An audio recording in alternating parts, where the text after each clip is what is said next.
안녕하세요. 김호준입니다. 평창 개막식의 꿈같은 한 장면. 중앙일보 어제자 기사 제목입니다. 올림픽이 열리기 열흘 전쯤 이명박 전 대통령 부부를 청와대로 초청하고 평창 개막식에 같이 참석하라는 내용입니다. 이는 김정은과 회담보다 절실하며 한국민의 애국심을 상징하는 장면으로 수십억 세계인이 감동할 꿈의 장면이 될 거라는 겁니다. 이명박 적폐는 증명되지 않았고 적폐 청산 목표는 사람이 아니라 시스템이어야 하고 정권이 바뀌어도 국가의 계속성은 유지되어야 하기 때문에 대단합니다. 보수의 이명박 지키기. 그 적폐는 충분히 증명되어 가는 중이고 청산에는 그런 시스템을 만든 이들의 책임도 포함되어야 하는 거죠. 이명박 전 대통령의 개막식 참석이 왜 한국인의 애국심을 상징한다는 건지 그 장면을 보고 왜 수십억 세계인이 감동한다는 건지 도저히 이해할 수 없지만 그래야 국가의 계속성이 유지된다는 겁니다. 국가 권력을 동원한 범죄에도 불구하고 어떤 처벌도 받지 않고 그냥 넘어가서 지속될 것은 국가의 계속성이 아니라 그 범죄 세력의 생명이죠. 이렇게까지 아무 말이나 막 쓸 수 있는 대범함을 기리는 차원에서 뉴스공장 명예의 전당에 이 칼럼을 영구 보존하기로 하겠습니다. 김호준의 헌정이었습니다. 대단한 칼럼 아닙니까? 네, 정말 놀랍네요. 이명박 전 대통령 관련 수사를 그동안 정치보복이라고 했는데, 예. 그런 주장이 얼마나 식상한지, 예. 보여주는 압도적인 창의성이죠. 예. 지금까지 밝혀된 것만 군과 국정원이 아예 댓글을 달았다는 사실이고 그에 대해서는 이명박 전 대통령이 사과한 적도 없습니다. 그런데 아직도 증명되지 않았다라는 식의 이야기를 한다는 것도 놀랍고요. 이런 압도적 창의성은, 이런 과감성은 저는 호연직이라고 불러야 된다고 봅니다. 예. 상상력 말하니까 생각나는 건데 요즘 1987 영화가 화제가 돼가지고 탁 치니까 억하고 죽었다 하는 당시 경찰 발표. 네, 치안본부 발표였죠. 발표도 화제인데 이걸 패러디하는 것 중에 제가 본 것 중에 제일 재밌었던 것은 박근혜가 탁 치니 억 내놓는 국정원 이게 있어요. 근데 이 패러디와 예, 쌍벽을 특수활동비 관련된 이야기인 예, 거죠. 그렇게 패러디한 건데 쌍벽을 이룰 정도로 예. 보수의 상상력을 보여주마. 그런 뭐 표효와 같은 그런 칼럼이 아니겠나. 이걸 패러디한 것도 있어요. 이 기사. 청송교도소의 꿈같은 장면. 김정은 핵폐기보다 절실한 국민 영원 이런 똑같이 패러디한 것도 있는데 기왕 이렇게 된 건 뉴스공장에 이제 청취자 여러분들이 그날 선정한 이건 보관해둬야 된다 하는 오늘의 기사 저희한테 보여주시면 그중에 하나씩 선정해가지고 페이스북에 저희가 명예의 전당을 만들겠습니다. 그래서 매달 장원도 뽑고 예, 연말에 왕중왕전하고 이 기사는 읽자마자 이게 보관해야 되겠다 따로 그런 생각이 들었습니다. 자, 첫 번째 뉴스는요. 네, 정호영 전 BBK 특검팀이 밝혀낸 다스 비자금 전체 규모가 120억 원을 넘는다라는 뉴스인데요. 여러 검찰 관계자를 인용해서 오늘 아침 한겨레 신문이 보도했습니다. 정호영 특검팀은 지난 5일에 특검 수사 당시에는 120억 원 외에 다른 자금 발견된 사실 없었다라고 밝힌 바 있는데요. 이와 배치되는 내용입니다. 그러니까 거짓 해명했다라고 의혹을 제기하고 있는데요. 특검팀은 2008년 당시 거액의 비자금을 밝히고도 규모와 용처 등을 공개하지 않은 채 수사를 종결했다라고 지적하고 있습니다. 이게 이제 동부지검에서 현재 2008년에 특검하고 종결된 사안을 다시 들여다보고 있는데 이 동부지검 수사팀이 밝혀낸 게 아니라 그때 2008년 이미 밝혀진 내용이 당시 이미 120보다 훨씬 큰 금액이 나왔는데 그걸 덮었다는 걸 최근에 자료를 확인하다가 현재 수사팀이 알아낸 거죠. 예. 네, 그래서 검찰 관계자 말을 다양하게 인용하고 있는데 전체 규모는 120억 원보다 훨씬 컸다면서 이것은 추정이나 주장이 아니라 당시 수사 과정에서 나온 거다라고 강조하고 있습니다. 그러니까요. 이렇게 되면 정호영 특검이 또 최근에도 120억 이외는 없었다고 했기 때문에 뭐랄까요, 법적 책임을 져야 돼. 져야 되는 상황에 처할 것 같아요. 예. 어쨌든 실제로 지금 고발 당해 있는 상태입니다. 지금 이미 새로 수사를 한 것도 아닌데 2008년 수사에서 120억 넘게 나왔는데 덮었다. 예, 이런 정황이 이미 나오고 있습니다. 네, 동부지검이 결과를 좀 낼 것 같네요. 자, 다음 뉴스는요. 예, 또 검찰은 이 120억 원의 실체에 관련된 수상한 정황을 해외 매출해서 포착했다라고 MBC가 보도하고 있는데요. 이 돈은 17명의 이름을 빌려서 모두 43개 계좌에 분산돼서 보관돼 왔다라고 합니다. 정호영 특검은 이 돈을 비자금이 아니라고 보고요. 회사로 반환할 것을 지시해서 더 이상 문제 삼지 않았는데, 그런데 이 돈이 2008년 특검 종료 직후부터 다스법인 계좌에 전액 반환됐다라고 합니다. 그래서 검찰이 이 돈의 행방을 쫓고 있다라고 합니다. 이게 이제 어제 저희 뉴스공장에서 다뤘는데 참여연대 김경률 회계사. 당시 특검은 이게 격리 직원의 개인 비리라고 덮었는데 이게 개인 비리가 될 수가 없는 지점을 김경률 회계사가 짚었죠. 이 돈은 장부에 등장을 하는데 행령 중에는 장부에 등장하지 않고 하는 행령과 장부에 등장하는 경우가 있는데 이 경우는 이제 외상값 그러니까 매출 채권, 돌려받지 않을 목적의 외상값으로 처리해 둔 셈인데, 이런 경우에 이제 장부에 등장을 하잖아요. 그리고 그러면 외상값으로 기록되는 상대 회사가 있지 않습니까? 그럼 상대 회사의 경영진이 이 다스의 일개 격리와 이 금액에 대해서, 그래, 그럼 그렇게 처리하자고 합의를 해줘야 되기 때문에 개인이 행령할 수 있는 구조가 아니다. 이 방식으로는. 회계사가 보자마자 판단할 수 있을 정도로 이건 개인 행령으로 볼 수 절대 없는 정황이라고 했는데 그때는 개인 행령으로 처리하고 넘어갔습니다. 이제 네, 그냥 장부에서 사라진 채 끝내버린 거죠. 지금도 이 120억이 사라진 거죠, 현재. 왜냐하면 다스로 들어갔는데 상대 회사가 있잖아요. 상대 회사. 그 상대 회사에서는 돈이 줄었단 말이죠. 당연히 120억이 돌아간 걸로 했으니까. 근데 실제로는 안 왔어요. 그 회사에서 들어올 120억이 어딘가로 사라진 셈이죠. 예. 비자금으로 의심하고 있는 거죠, 지금. 예, 당연히. 자, 다음 수는요? 예, 또 140억 원 관련된 뉴스도 있습니다. 서울중앙지검에서 지금 하고 있는데요. 140억은 BBK 140억을 김경준 씨로부터 스위스 계좌에서 받아낸 그 140억입니다. 이건 서울중앙지검에서 네, 수사하고 그렇죠. 있습니다. 여기서 또 핵심 인물이 김재수 전 LA 총영사입니다. 이 인사가요, 현재 행방이 묘연하다라고 채널A가 보도하고 있습니다. 2008년 총영사로 임명된 이후에도 BBK로부터 투자금 140억 원을 회수하는 과정에 연루됐다라는 의혹받고 있는데요. 미국 현지 변호사 사무실에 나오지 않고 한인 사회와의 접촉도 끊었다라고 합니다. 자살하진 않으셔야 될 텐데요. 예, 걱정이 좀 됩니다. 다음 뉴스는요? 네, 오늘 오전 10시에 남북 고위급 회담이 시작됩니다. 남한 시간 기준으로 합의가 됐는데요. 북한 평양시로는 9시 30분입니다. 북측 대표단이 오전 9시 반쯤 군사분계선을 통과해서 도보로 회담 장소로 이동할 계획인데요. 이번 회담 의제는 크게 두 가지입니다. 북한의 평창올림픽 참가 문제와 남북관계 개선입니다. 올림픽 참가 문제는 뭐 일사천리로 풀 것이고 결국 이제 남북 관계 개선할 때 북핵 문제도 등장할 테니까 그 부분은 쉽게 안 되겠죠. 예, 이건 뭐 앞으로 계속 뉴스 나올 테니까 계속 전하기로 하고. 다음 뉴스는요? 네, 어제 검찰이 박근혜 전 대통령의 재산을 처분할 수 없도록 조치해달라면서 법원에 추징보전 명령을 청구했습니다. 박근혜 전 대통령의 알려진 재산은 지난해 4월 서울 삼성동 자택을 팔면서 생긴 차액과 예금, 그리고 새로 구입한 내곡동 자택 등에 대해서인데요. 뇌물로 받은 국정원 특수활동비 36억 5천만 원인데 이에 대해서 법원의 유죄 판결이 확정되면 강제로 받아내기 위해서입니다.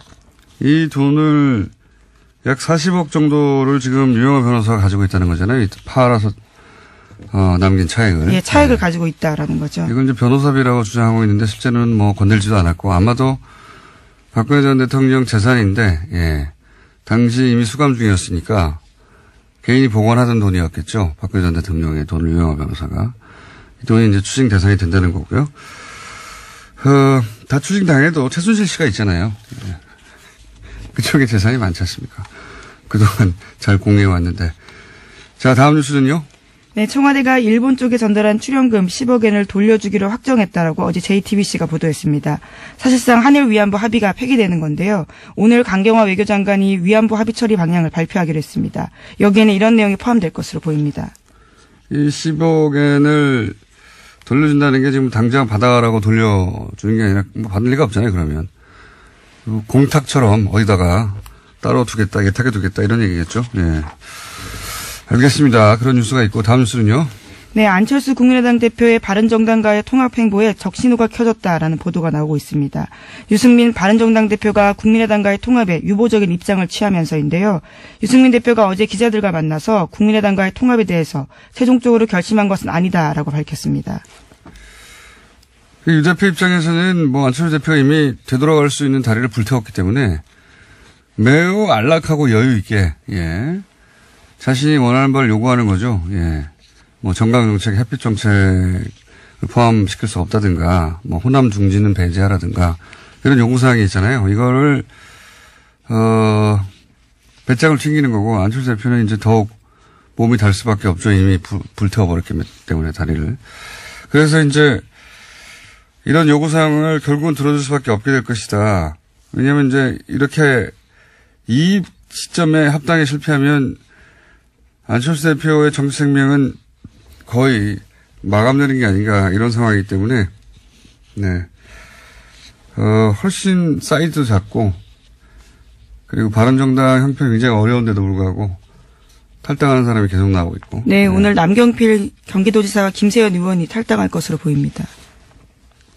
배짱을 튕기는 거죠. 예. 정치권에서 이런 바보 같은 협상력은 참 유례 없이 처음 봅니다. 자, 다음 순요. 네, 어제도 박근혜 전 대통령의 박근혜 없는 재판이 진행됐습니다. 여기에 조원동 전 청와대 경제수석이 증인으로 나왔는데요. 박근혜 전 대통령에게 CJ 이미경 부회장 퇴진을 요구하는 취지의 지시를 받고 이를 CJ 쪽에다가 VIP 뜻이라고 전달했다고 법정에서 증언했습니다. 그러자 박근혜 전 대통령으로부터 왜 그렇게 일을 처리했냐라는 질책도 받았다라고 주장했습니다. 요거는 벌써 거의 1년 가까이 된 뉴스의 후속이네요. 네. 당시 이제 박근혜 전 대통령이 CJ 그룹 회장은 단체장에서 물러나고 부회장은 경영에 손을 떼라 이런 요구를 했다. 이런 보도가 있었고. 네, 송경식 CJ 회장이 대한상공회의소 회장이었는데 거기서 물러나라라는 겁니다. 그리고 이제 이미경 부회장은 경영에 손 떼라 이거죠. 예. 원래 보수가 항상 얘기하는 게 이제 자유시장 경제 체제 이렇게 얘기하는데 원래 보수가 이제 자유 시장을 얘기할 때는 부자들이 자기들 마음대로 하게 달라는 거죠. 그런 자유화 시장인데 그런데 이 박근혜 정부 사고방식은 거기에도 미치지 못해요. 예. 왕이나 할 수 있는 거죠. 예. 사기업의 원호한테 손떼 이런 얘기를 할 수 있다고 하는 발상도 황당한데 그게 실행됐다는 거 아닙니까? 네, 구체적인 말을 보면 더 놀라운데요. 이렇게 이야기합니다. 회장님 너무 늦으면 저희가 진짜 난리가 납니다. 지금도 이미 늦었을지도 모릅니다. 수사까지 안 갔으면 좋겠다는 생각입니다. 라고요. 네, 협박한 거죠. 반도라고. 더욱 황당한 건 이걸 지시한 실질적인 주체가 최순실 씨 아니겠는가. 이게 작년 4월쯤에 이미 나왔거든요. 법정에서. 최순실이 CJ 이미경 부회장을 향해서 만든 영화가 좌파 성향이라 XX 같은 년이라는. 아니, 그 마지막 말도 X를 하셔야 될 것 같은데요. 차은택 씨가 진술한 법정 문서에 나온 얘기예요. 예, 제가 한 말이 아니라. 예, 법정에 공개된 진술입니다, 이게. 근데 이제 이 영화 두 편인가 변호인이나 이런 영화 때문이 아니라 왜냐하면 CJ는 정반대로 소위 이제 국뽕이라고 하는 영화도 제작을 했었거든요. 그 이유보다는 당시 이제 나왔던 보도를 종합하면 이미경 부회장이 가지고 있던 문학계 내에서 영향력, 예, 또는 뭐 한류의 중심으로서의 문학의 영향력을 그 자리를 차은택 등을 내세워서 최순실 씨가 접수하려고 했던 거 아니냐 이런 보도가 나왔었죠. 예. 네, 물론 어제 법정에서도요, 박근혜 전 대통령 쪽에서는 이렇게 방어했습니다. 이미경 부회장이 CJ를 잘 이끌고 갈지에 대한 우려였지 경영에서 물러나게 하라고 한 건 아니었다라고요. 근데 조원동 수석 이야기는 물러나라고 했다고 하니까요. 예. 하여튼 뭐 1년 전 이야기인데 다시 그 당사자가 나와서 법정에서 증언을 했고 사실 1년 전쯤에 법정 진술 차은택 씨 진술서에 공개된 바에 따르면 구체적인 정황이 또 나왔긴 했었죠. 그게 이제 1년 후에 이제 다시 당사자 증언으로 보도가 된 거고요. 오늘은 여기까지 해야 될 것 같습니다. 오늘 미니가 하나 있어가지고 시사인의 김은지였습니다. 감사합니다. 바로 이어서 최남수 신임 YTN 사장이 노사 합의를 파기했다 하는 논란에 지금 휩싸였습니다. 해직 기자 출신이죠. 노정면 부장을 보도국장에 지명하기로 노조와 합의를 해놓고 번복했다. 이런 이야기를 지금 노조에서 하고 있는데요. 언론노조 YTN 지부 권준기 사무국장 연결해서 이게 어떤 문제인지 입장을 들어보겠습니다. 안녕하세요, 사무국장님. 네, 안녕하십니까. 네. 이게 이제 약속을 파기했다는 건데 핵심 골자는, 당시 보도에 따르면은 최남수 사장 내정자, 그리고 YTN 박진수 지부장, 그리고 언론노조에서 언론노조 김한균 위원장, 3자가 만나서 합의를 했다면서요? 합의 내용이 뭐였습니까? 간단하게 정리해주세요. 네. 그 합의문에 보면은 7개 조항이 있는데요. 크게 적폐청산, 그리고 보도국 독립, 또 보도국 개혁 약속했고요. 간단히 설명드리면 적폐청산기구 설립하고 또 개혁적인 인사, 조직 혁신도 하겠다고 합의했습니다. 특히 중요한 게 보도국 독립 조항인데요. 이 부분 조항을 한번 읽어드리겠습니다. 이 사항에 보면 경영과 보도의 분리는 언론의 독립성, 공정성 실현을 위한 기본 전제임을 인식하고 사장은 보도국이 보도국장 책임하에 독립적으로 운영될 수 있도록 보장하고 지원한다라고 되어 있습니다. 또 합의문에 직접 담기지는 않았지만 이 보도국 독립을 위해서는 누가 보도국장을 맡느냐도 중요하지 않습니까? 그래서 보도국장 내정을 누구로 할 건지도 구두로 합의가 돼 있었습니다. 구두로 합의가 돼 있었다고요? 네네, 그렇습니다. 이게 이제 문서로 합의된 내용은 다 공개됐는데 네. 지금 문제가 되는 것은 그 당시 3자, 사장 그리고 YTN 노조 그리고 언론 노조 이렇게 3자가 만나서 구두로 뭔가를 합의를 했는데 그 합의를 지금 안 지킨다. 이게 문제인 거죠? 그렇습니다. 좀 더 구체적으로는 그 보도국장 내정자에 대해서 말을 바꾼 건데요. 당초에는 1월 3일까지 노종면 기자를 보도국장으로 내정하겠다고 했다가 지금 와서는 내가 언제 그랬나 이렇게 발뺌을 하고 있는 겁니다. 일단 저희가 어제 사장, 최남수 신임 사장이 직접 기자회견을 했기 때문에 그 대목을 잠깐 들어보겠습니다. 긍정적으로 해석될 수 있는 여지를 준 것은 인정합니다. 하지만 확정적 입장을 밝힌 것은 아니며 추후 알려주겠다고 약속한 것입니다.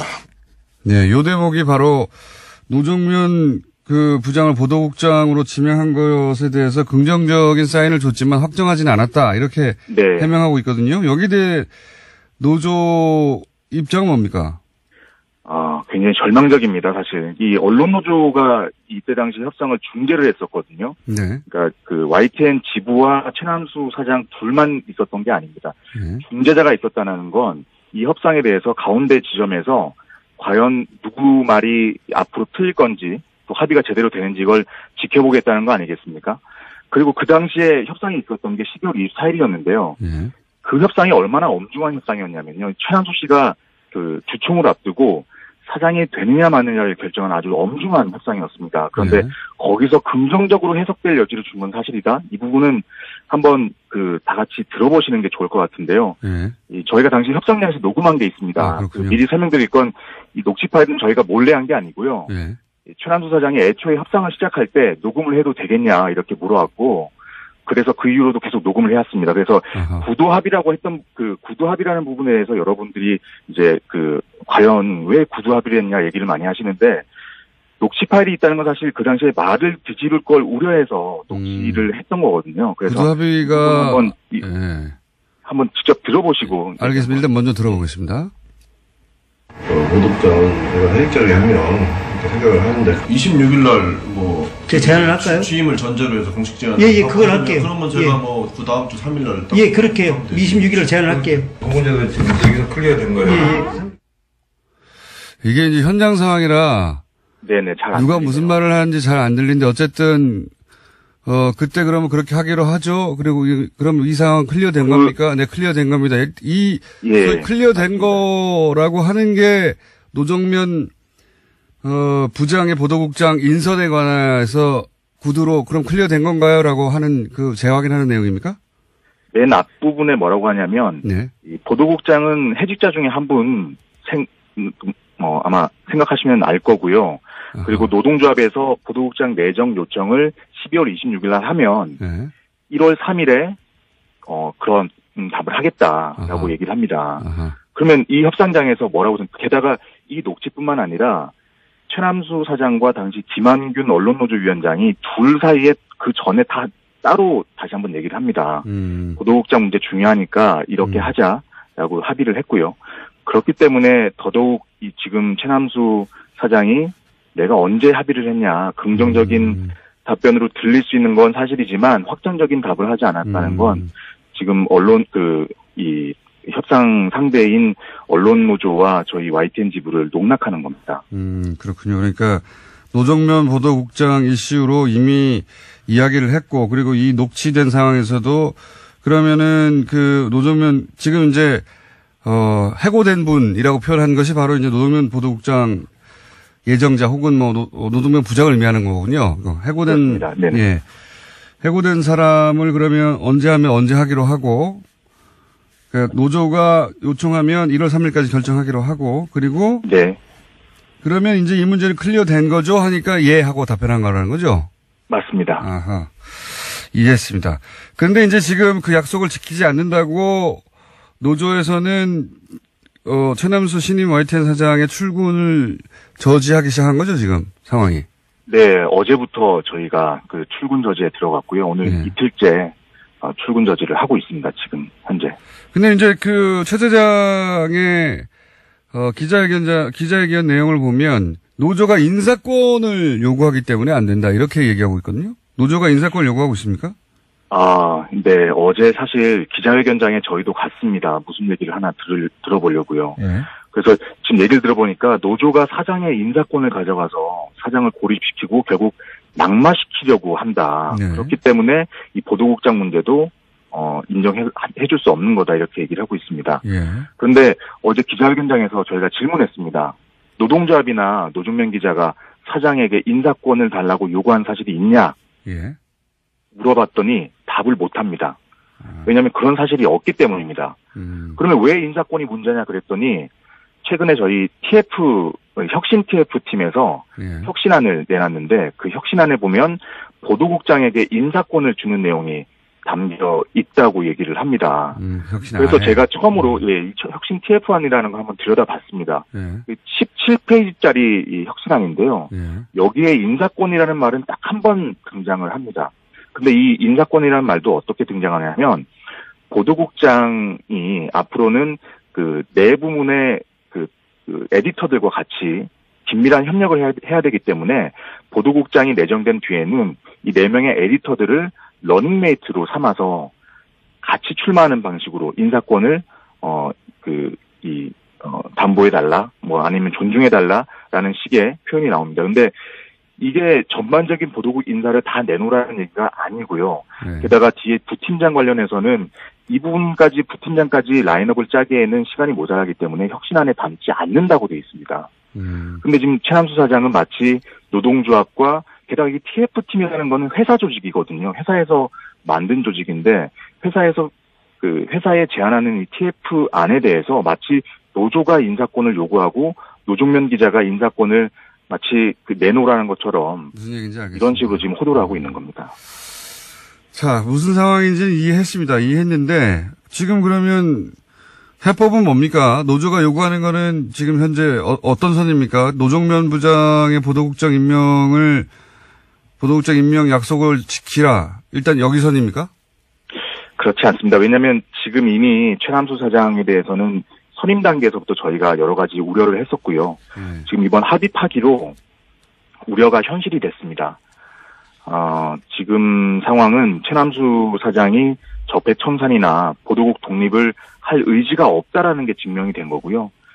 합의를 파기한 이상 최남수 사장은 지금 퇴진하는 것 말고는 저희로서는 답이 없다고 보고 있습니다. 알겠습니다. 입장 잘 알겠고요. 저희가 최남수 사장 인터뷰도 한번 진행해 보겠습니다. 그리고 앞으로 네, 부탁드리겠습니다. 네, YTN 상황 계속 지켜보겠습니다. 감사합니다. 고맙습니다. 네, 지금까지 언론노조 YTN 지부 권준기 사무국장이었고요. 중간에 들려드린 인터뷰 내용은 국민TV에서 제공받았습니다. 감사합니다.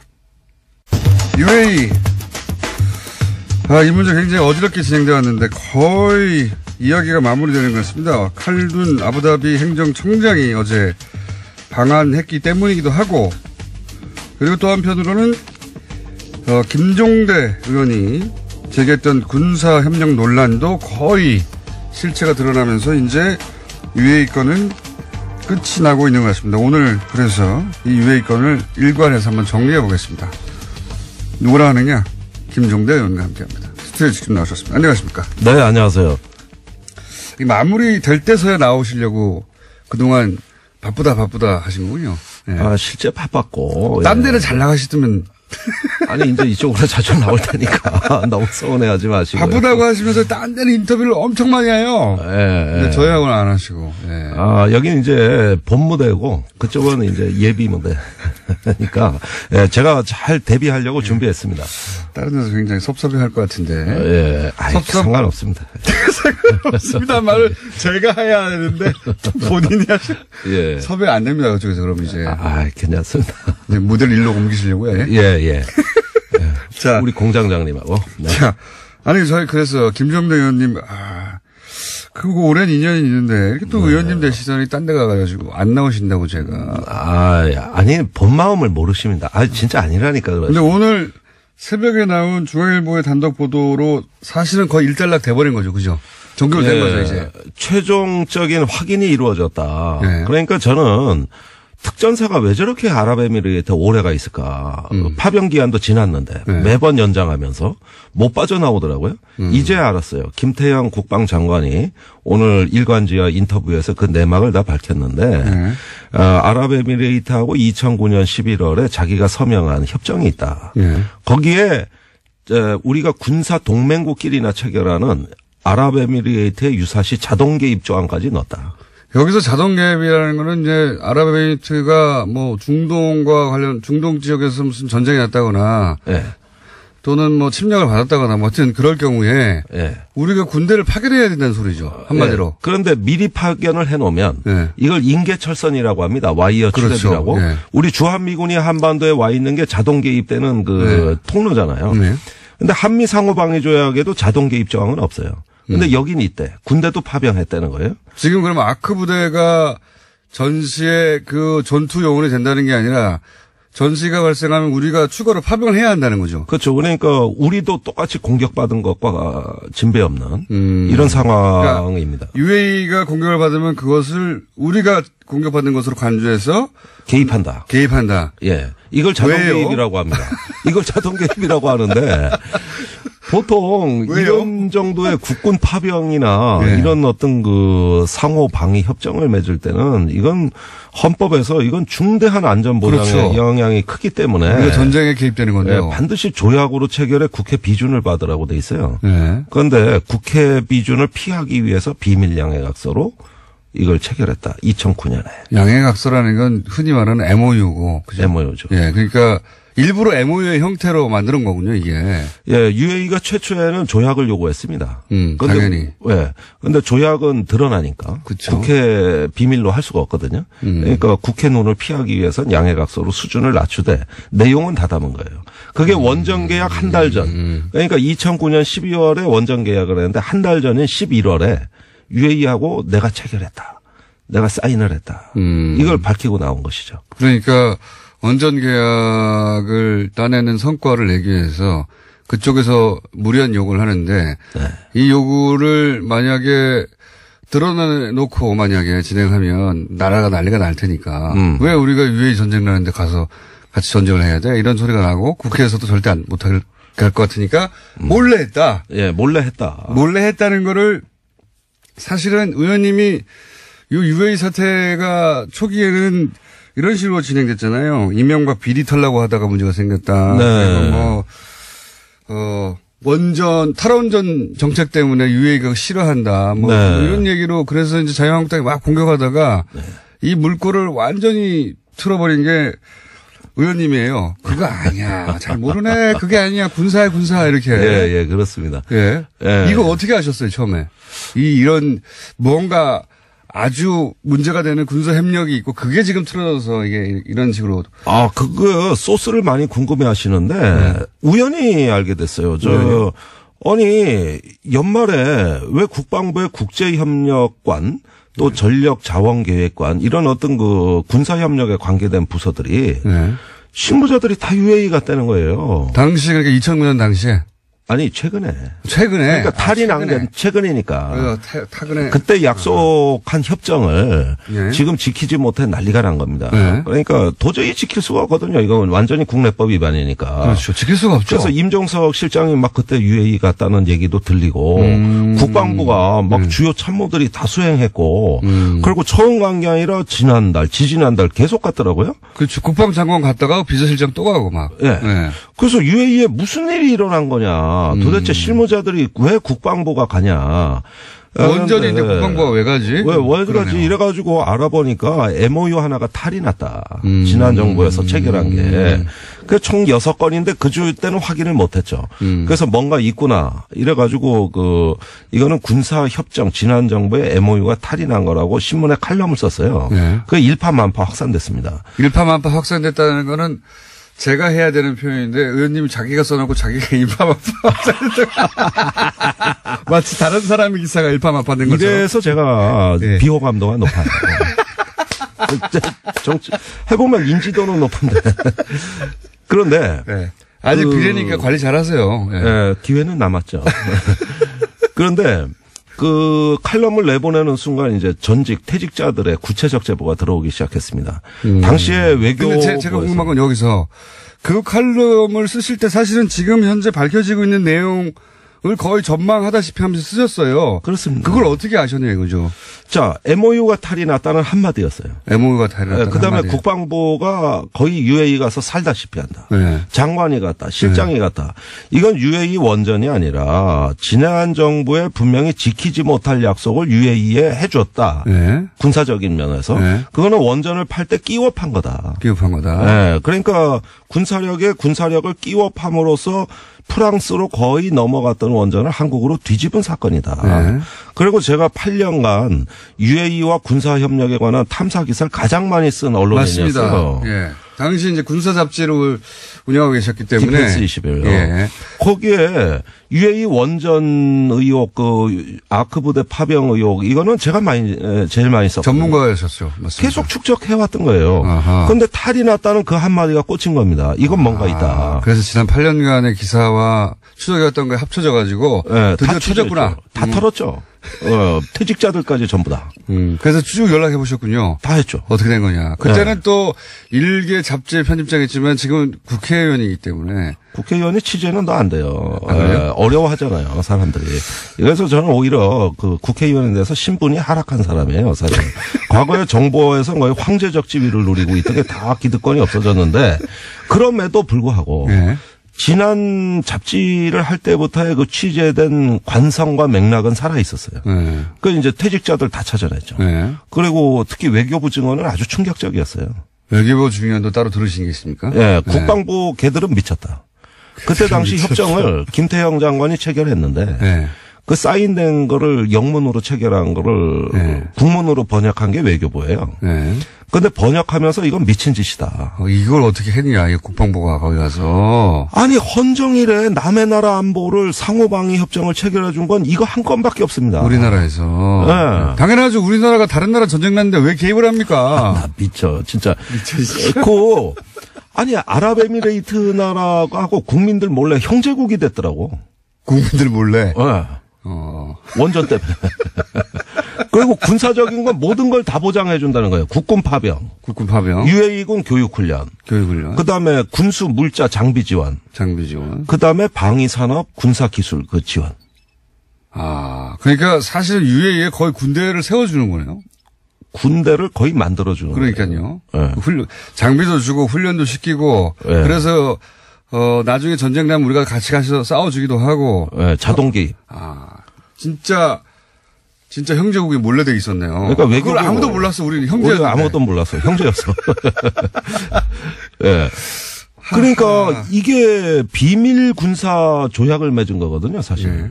그렇네요. 네, 군사 동맹입니다. 그런데 김태형 장관은 오늘 조간에서 뭐라고 증언했냐면은 아니 그렇게 해줘도 별거 아니라고 생각했다. 왜요? 아랍에미레이트가 큰 전쟁이 안 나는 나라다. 그런데 지금 예멘 내전에 개입해가지고 난리 났어요. 2015년부터 예멘 반군이 그렇죠. UAE의 원전에다 우리 미사일 발사해버리겠다. 이렇게 예. 협박하고 있어요. 예멘이 바로 옆 나라거든요, 지금. 예. 예. 무슨 분쟁이 없어 지금 난리인데. 그래서 그러면 혹시 UAE가 아니 여기 분쟁 나서 우리가 지금 굉장히 위험한 상황인데 당신들 지금 군사적 지원 왜 안 하냐 이런 요구를 혹시 한 겁니다. 뒤로 한 거군요. 뒤로. 예, 한 거예요. 그러니까 여기 했다는 거는 이제 추정이시죠? 아닙니다. 여기서 이제 국방부 관계자들이 예. 부인을 못하고 제 주장을 반박해봐라 하고 제가 다그치잖아요. 그런데 부인을 못한 게 뭐냐면 지난 정부에도 이명박 정부에서 5건, 네. 박근혜 정부에서 1건, 6건의 양해각서를 체결했는데 이거를 추가로. 이거 하나 했으면 됐지 왜 또 추가로 6건 합니까? 그러니까 후속 조치입니다. 이 자동 개입을 정한 협정은 포괄적이고 네. 뭘 지원해 줄 때마다 정보냐, 군수냐, 교육훈련이냐 요걸 또 후속 조치로 구체화된 양해각서를 각기 다른 시기에 다 맺은 거예요. 포괄적으로 하나 맺고 그다음에 전부 다 양해각서 처음부터 비밀리에 양해각서였기 때문에 그다음부터 계속 비밀 양해각서 만들어진 거군요. 그게 2013년까지 이어집니다. 박근혜 정부까지. 그렇군요. 예. 그리고 박근혜 대통령이 2015년에 아랍에미레이트를 비롯한 4개국, 사우디, 카타르, 요르단 방문해서 젊은이들 다 중동 가라. 대한민국 텅텅 비게 해라. 이렇게 얘기한 적이 있어요. 네. 그리고 나서 드디어 그 사우디에도 UAE뿐만 아니라 우리 전략 물자가 반출되기 시작합니다. 그건 왜 그렇습니까 또? 그러니까 사우디 UAE가 그때 예멘 내전에 개입하니까 파병을 했거든요. 당연히 탄약이 급해지죠. 그러니까 우리 전쟁비 축물자 전쟁이 나면은 초기에 써먹으려고 누구도 못 건드리는 탄약이에요. 이건 전쟁 초기에 우리가 써야 될 탄약이 귀한 탄약이 있습니다. 그 GPS 유도 폭탄이라고 사흘치밖에 없어요. 30일치를 갖고 있어야 되는데 물량이 없어 사흘치밖에 없었는데 이걸 빼돌려서 그래요? 사우디에다가 반출을 해버립니다. 그 전량 180억 원어치를. 그래요? 예. 네. 그러니까 지금 이게 UAE하고만 의혹이 아니라 중동 4개국이 다 의혹이에요. 사우디에 우리 전략 물자를 반출했다. 이것도 국민들 몰래 이것도 역시 이 소위 양해각서 때문에 발생한 의문입니까? 이건 이제 사우디하고는 별도겠죠. UAE하고는 다른 것이. 그러니까 몇 개국하고 무슨 양해각서를 체결했는지 아무도 몰라요. 요거는 지금 말씀하신 거는 박근혜 정부 시절에 4국에 그러니까 중동 4개국 갔다 온 이후에 발생한 일이라는 거죠. 발생한 일입니다. 그다음에 UAE가 요구하는 그 탄약 및 물자 여러 가지 지원에 대해 가지고 박근혜 정부 후반기에 돼서 예멘 내전이 격화된 2017년까지 2015년에서 2017년까지 우리가 약속한 군수 지원을 다 못 해준 겁니다. 할 수가 없었겠죠. 할 수가 없어요. 무한정인데. 그러다가 송영무 국방장관이 지난 11월에 이건 도저히 국내법을 위반한 그렇죠. 양해각서이기 때문에 새로운 정부 입장에서는 이건 도저히 받아들일 수 없는 양해각서이기 때문에 일부 문제되는 조항을 수정하자고 UAE를 쫓아간 거예요. 아, 그렇구나. 그런데 UAE가 이제 자존심이 상한 거죠. 원전 따갈 때는 뭐든 다 퍼줄 것처럼 얘기하고 형제국이 돼 있고. 왕정 국가라서 계속 이어지는데 여기는 계속 바뀌는 사람마다 와 다른 얘기를 하니까. 그렇습니다. 열받았겠죠. 그래서 결국은 국교 단절하겠다고 통보가 온 거예요. 아, 그렇게 된 거구나, 일이. 그러면서 GS, SK, 우리가 그 자원 외교하는 석유 산업하는 그 국내 굴지의 대기업을 끊어버리겠다. 거래를. 아하. 이렇게 하니까 임종석 비서실장 입장에서는 적폐청산 차원에서는 이 양해각서의 진상을 규명해야 되는데 걸려있는 국내 기업의 이익이 너무 크다. 이래서 수습하는 방향으로 거꾸로 선회한 겁니다, 이게. 아, 이해가 갔습니다. 이게 결국은 김종대 의원이 되시기 전에 오랫동안 운영해왔던 그 국방 잡지 디펜스 21이었던가요? 아무도 안 보는. 그래서 결국 망했어요. 디펜스 21을 운영하면서 요 관련 내용을 의혹을 계속 제기해왔는데 그때 쌓아둔 게 한 방에 다 터진 거군요, 지금. 그렇습니다. 그게 탈이 난 거예요, 전부. 아니, 제 말은 그때 쌓아둔 김종대 의원의 어떤 지식이 이 기회에 한 번에 터지면서. 한 번에 터지죠. 정부도 해결 못한 것을 의원님 혼자 지금 다 해결한 거 아닙니까? 이게 이렇게 된 거라고 쫙 풀어서. 자유한국당이 청와대 앞에 가서 시위를 하면서 진상규명하려는 거예요. 그러는데 이게 진상이다. 제가 밝혀준 겁니다. 그러니까. 이게 진상이다. 자유한국당이 요즘 국정조사 하자는 얘기 없어져 버렸어요. 없어져 버렸어요. 그러니까 이번엔 또 밝혔다고 또 난리예요. 밝혔다고 어디서 그 정보 밝혀달라 그래서 어디서 얻었냐 그래서 정보를. 아니 외교부 국방부 퇴직자들 다 만났다. 그래서 아니 공부해서 밝혔는데 그 노회찬 대표 말대로라면은 공부 안 한 학생이 시험 문제 유출됐다고 난리치더라는 거예요. 그러더니 또 자유한국당이 이렇게 밝혀드리니까 말을 또 바꾸는 겁니다. 이제는 국정조사 하자는 말을 안 해요. 국정조사 하자는 얘기 안 하고 국회 운영위를 열어가지고 예. 임종석 실장한테 얘기를 들어보자. 그러니까 예. 원래 조사하자가 하다가 갔다 온 사람 말 좀 들어보자 이렇게 바뀌었어요. 예. 바뀌었습니다. 결국은 오늘 보수 언론이라든가 자유한국당은 UAE하고 수습 잘하자 이런 논조예요. 아니 누가 의혹을 제기했는데 거기서 의혹 제기를 안 했으면 저도 안 밝혔어요. 하도 제가 답답해서 아니 밝히는 그러니까 거예요. 큰 도움을 준 거죠. 그럼요. 거기서 네. 이런 묻혀있던 이거 정말 정부 차원에서 말 못할 내용이거든요. 당연하지 않습니까? 네. 정부 차원은 다른 국가와 맺었던 협정에 물론 이전 정부지만 협정에 관한 내용이고 당사자 국가가 있기 때문에 네. 임종석 실장은 절대 입으로 말을 못했을 거예요. 못하죠. 네. 사우디의, UAE의 왕세제 또 거기 고위 관료들의 체면을 봐준 겁니다. 그건 그분들 이해했습니다. 체면 상대가 있으니까. 근데 제가 한 가지 추가적으로 의문 사항이 있습니다. 이명박 전 대통령이 그 시점에, 바레인에 갔습니다. 네. 그렇죠? 네. 그리고 공교롭게도 바레인에 다녀온 직후 이명박 전 대통령이 두바이 들렸다 갔다는 얘기도 있긴 한데 제가 직접 확인한 건 아닙니다. 저 들은 얘기라. 근데 네. 그 사이에 무슨 일이 있었는지 혹시 아십니까? 거기 이미 또 정보력이 좋으시니까 예, 바레인 갈 때 갈 때 UAE에 탈이 났다는 거는 알고 간 거예요. 알고 갔는데 예. 그리고 근데 갔다가 돌아온 그 시점에 크게 불 걸렸거든요. 예. 그렇죠. 가서 그거를 뭔가 MB는 다 알고 있었어요. 본인이 체결한 거니까요. 예, 본인이 체결한 거고 듣고 네. 있었죠. 이건 MB 측근 중에서도 극소수만 알고 있었던 정보고 자유한국당에도 알리지 않았던 거거든요. 자유한국당은 몰라서 삽질한 거고. 네. 그런데 죄송합니다. 방송용어로 적절치 않은 건데. 네. 포크레인 정도로 하죠. 예. 포크레인으로 하겠습니다. 예. 그런데 김성태 원내대표는 이런 사실을 모르고 계속 엉뚱한 문제 제기를 했던 거 아닙니까? 원전 리베이트 의혹 파헤치다가 그랬다. 그런데 이명박 전 대통령 입장에서는 당시 국방부하고 해서 비밀리에 체결한 양해각서고 정부 내에서도 몇 사람 모른다. 네. 그러니까 자기 입으로 밝히기는 어려웠어요. 네. 그런데 언론의 의혹 제기에 이런 말을 합니다. 원전 이면 계약은 없었다. 이면 계약은 없었다고 했죠. 예. 예. 실제. 아니 제가 미쳐버린 게 그 대목인데 물론 원전의 계약서는 사업자끼리 체결하는 거기 때문에 군사적인 사항이 있을 리가 없죠. 그렇죠. 우리 한수원 또 아랍에미레이트에 사업자가 있을 거 아닙니까? 그래서는 또 모르겠죠. 한수원은 당연히. 예. 해당 사항이 아니니까 자기들. 모르니까 계약서에는 없는 겁니다. 이면 계약은 당연히 존재하지 않아요. 그러나 별도의 정부 간의 이면 합의가 존재하는 겁니다. 그렇다면 이면 합의가 존재하는데 말을 이면 계약은 없다. 문자적으로는 맞는 얘기죠.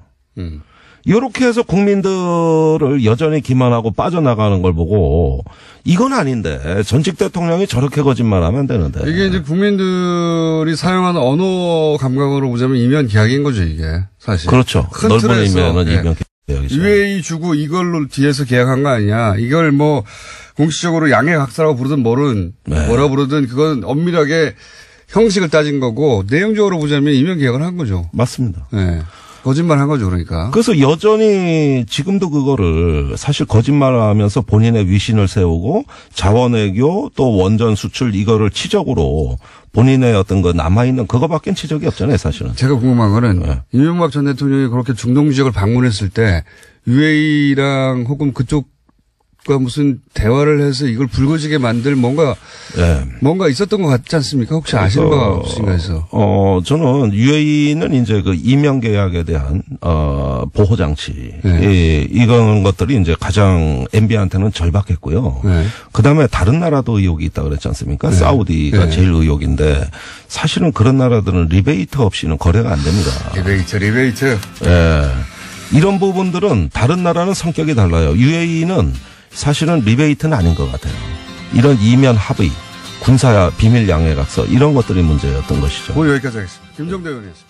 나오셨습니다. 안녕하십니까? 예, 안녕하세요. 추우시죠? 제가 뜨겁게 해드리겠습니다. 핫해입니다. 반갑습니다. 어떻게 뜨겁게 해주시려고요? 제가 오늘 폭탄선 하나 더 준비했습니다. 아, 그래요? 본인만 뜨거워지고 터지는 거 아니에요? 사람들은 제가 백의종군 한다. 통합되면. 왜 제가 그 고민을 했냐면. 폭탄선은 아닌 것 같은데요. 제가 백의종군 하면 폭탄선은 아닌가요? 수류탄 정도 된.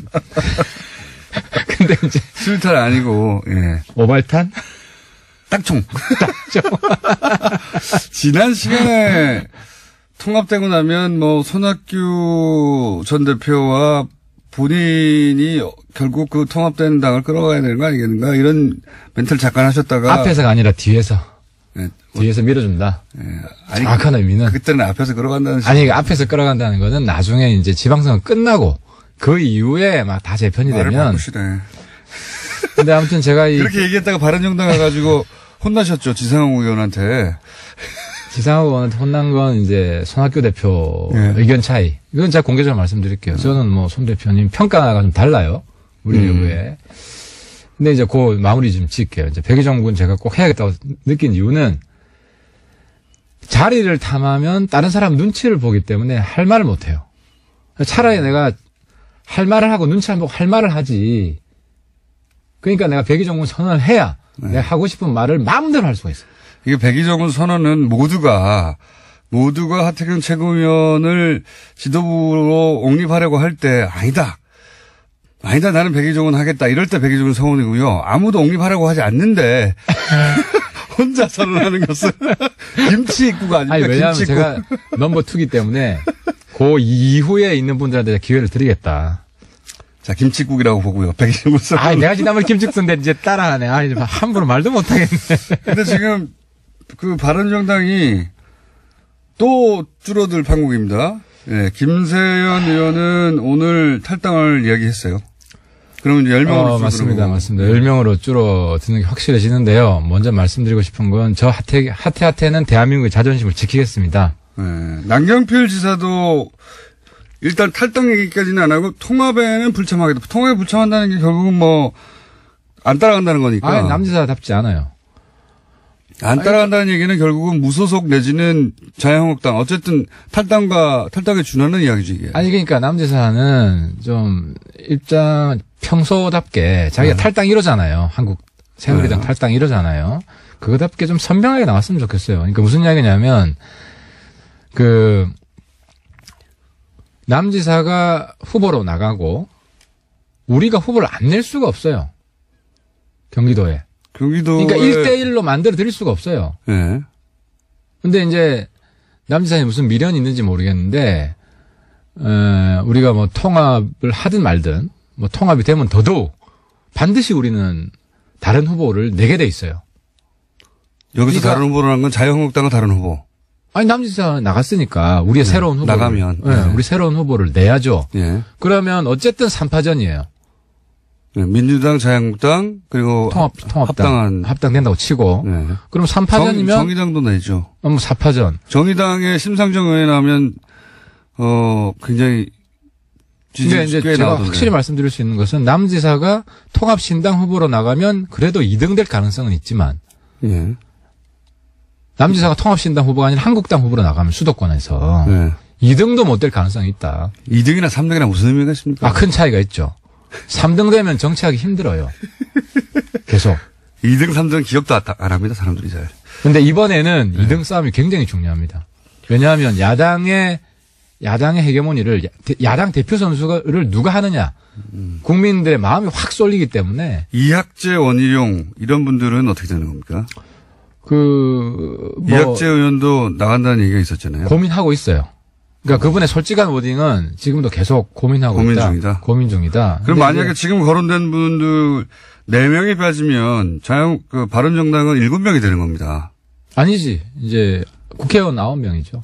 아, 국회의원 9명이고. 네. 지사 2분. 지사 2분. 아이고, 지난번에 제가 약속한 거 약간 좀 수정, 원지사가 한국당 가면 장지진 나오고 그랬는데 장지진 개념이 애매하기 때문에 지난번에 했던 염색한다. 요걸로 네, 좀 청취자분들 죄송합니다. 요 부분만 조금 왜냐면 장지진이라는 개념이 굉장히 애매해요. 아니, 장을 저희가 지져드릴게요, 그러면. 사료를 확인해가지고 어떻게 장아지시는지. 어쨌든 이게 머리 지진다. 그렇게 하죠. 사실은 남경필, 원희룡 두 지사 정도가 빠져나가면 지자체장 딱 두 분 있는데요. 우리 타격이 크죠. 광역단체장에서는 17개 광역단체에서 두 분인데 그 두 분이 가지고 있는 상징성도 크기 때문에 이 두 분 빠져나가면 바른정당에 뭐라고 표현했냐면은 지금 이제 그 국민의당의 합당을 반대하는 분들에서는 이렇게 표현합니다. 합당할 만한 실체가 있느냐. 그 말은 좀 과장되긴 했지만 뭐 부분적인 네. 일리가 있고요. 네. 좀 아프고. 근데 이제 합당 실체 중에 한 70%는 유승민 같아요. 현재는 그렇게 보입니다. 네, 유승민이 압도적이에요. 그 야당 대표 선수 중에. 네. 압도적이고 유승민, 안철수 두 사람만 같이 가면 네. 합당의 시너지 효과는 사라지지는 않는다. 그래서 제가 좀 축소는 되겠지만 요건 잠깐 줄어들 수는 있지만은 네. 근데 이제 그럼에도 불구하고 남지사야 계속 한국당과 통합을 우선적으로 강조했기 때문에 네. 예측 가능했던 것이고 원지사는 우리가 잡기 위해서 최대한 노력을 하고 있다. 원지사가 거취 문제를 고민하고 있다. 사실 이런 문제는 거취 문제를 고민한다는 말이 나오는 건 이미 남아있지 않겠다. 최소한 무소속으로 가겠다. 이 정도 스탠스 아닙니까? 그런 가능성을 배제할 수는 없는데 뭐 우리가 최대한 노력을 해봐야 되죠. 원희룡 지사는 절대 안 나간다고 했는데 나갈 경우 장을 지인다고 했으니까 장 말고 한국당 가면. 한국당 가면. 무소속이면 아니고. 그럼 반만 염색하세요. 아니 왜냐하면 이제 원지사 사실 원지사님도 좀 입장을 분명히 할 필요는 있어요. 이제 우리가 통합신당에서 통합신당 지지율이 많이 나오게 해드리는 게 우리 도리죠. 원지사님 의리를 지켜주고 있는데. 네.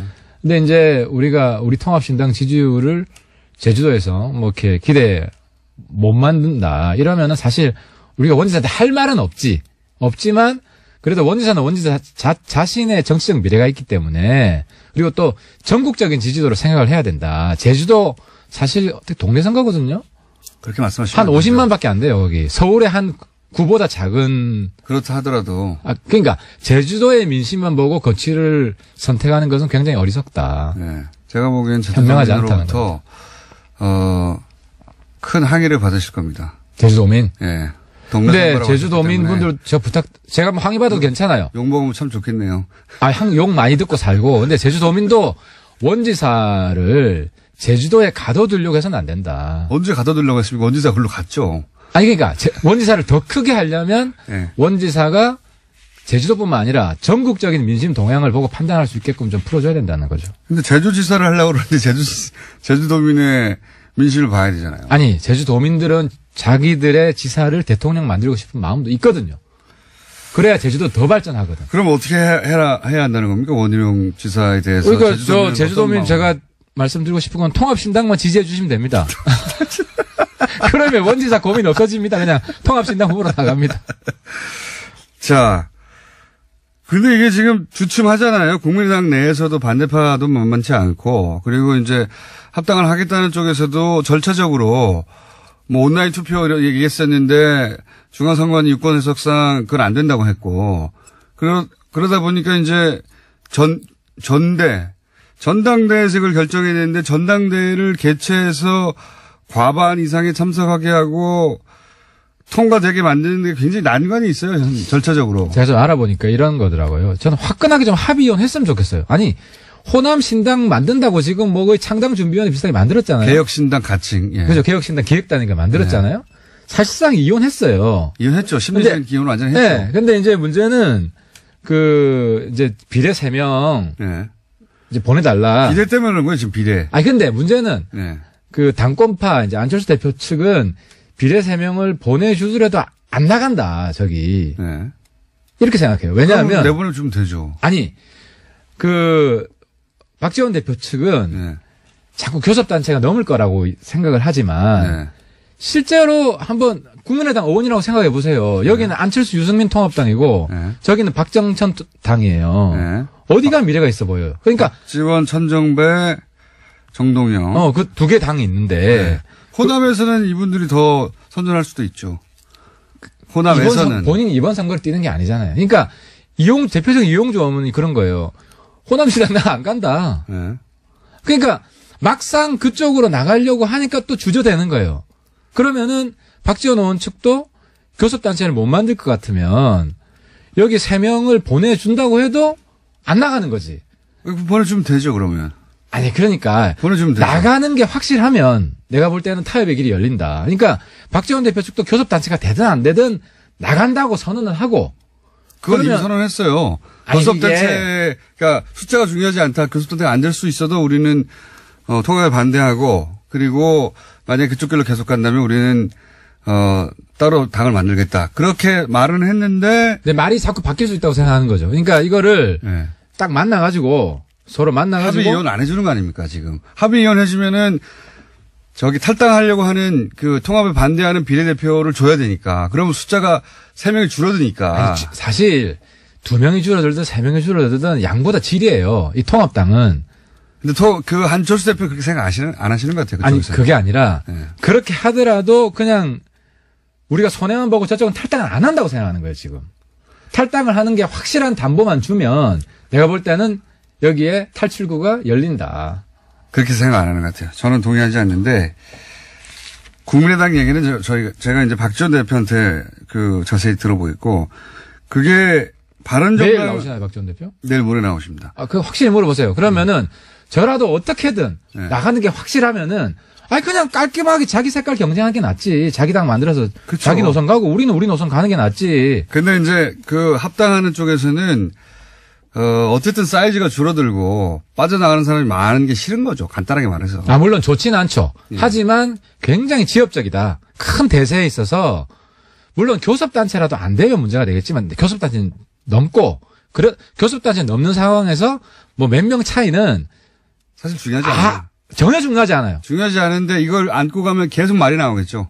그리고 그렇죠. 오히려 귀찮게만 하지. 바른정당 그러니까 통합된다고 전제하고 그 당에 예를 들어서 거기 반대하던 의원들 소속돼 있어봐요. 자기들은 이 당에 올 생각이 없었는데 끌려왔어요. 그러면 가만히 있겠어요? 그러니까 제가 생각할 때는 안 대표 생각은 조금 더 설득을 해보고 그죠? 그러니까 김연아처럼 끝까지 하면은 내보내줄 거예요. 하지만 합당되고 나서 그분들하고 설득할 시간 정도는 가져야 되는 거 아니냐. 그렇게 생각하는 것 같은데. 그건 아니고 저쪽이 커지는 게 싫은 거예요. 그냥. 나보다 이렇게 더 잘 알아.